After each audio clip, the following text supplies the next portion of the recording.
If you are into horror fiction, I do recommend the work of one Thomas Ligotti. This is my first trip to the Ligotti rodeo, and it won't be my last one. Ligotti writes with this commitment to realism, but also this commitment to Lovecraftian language. His stories can be really weird and unsettling in the best possible way. And in this collection, there's actually one little piece where he unpacks his writing philosophy. In Notes on the Writing of Horror, Ligotti starts by identifying three main styles for horror fiction. The realist style, Stephen King sitting around telling a tale from around a campfire, grandpa, we're all listening to him. The traditional Gothic style, that's the kind when you set up a tenebrous mood, focusing on atmosphere, skin-crawling marble in the mausoleum. And within a traditional Gothic story, you're able to get away with fantastical elements, because the atmosphere is already established as creepy. And the third style he identifies is experimental. Time jumps, events out of sequence, perhaps you attaching a horror story with other genres. A little dash of paprika, postmodernism, right? And Ligotti is right, that's a pretty useful breakdown of horror fiction. However, that's not the horror fiction that Ligotti wants to tell. And here's what Ligotti has to say about what rocks his boat.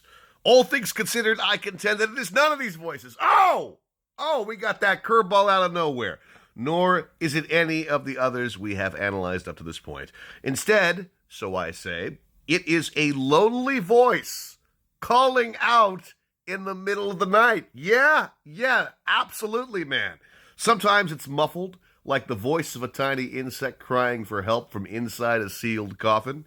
And other times, the coffin shatters like a brittle exoskeleton, and from within rises a piercing crystal shriek that lacerates the midnight blackness. In other words, the proper voice of horror is really that of the personal confession. And isn't that a beautiful way to describe what the experience of reading a great horror story is? I mean, that goes back to Poe. What is The Mask of the Red Death but a confession, right? And that's why it's one of the creepiest horror stories of all time. What is The Yellow Wallpaper but a confession? And it's also one of the greatest fucking short stories of all time. When we listen to a podcast or watch a TikTok, what is it that we're ultimately looking for? A personal confession of sorts. A lonely voice crying out in the middle of the night.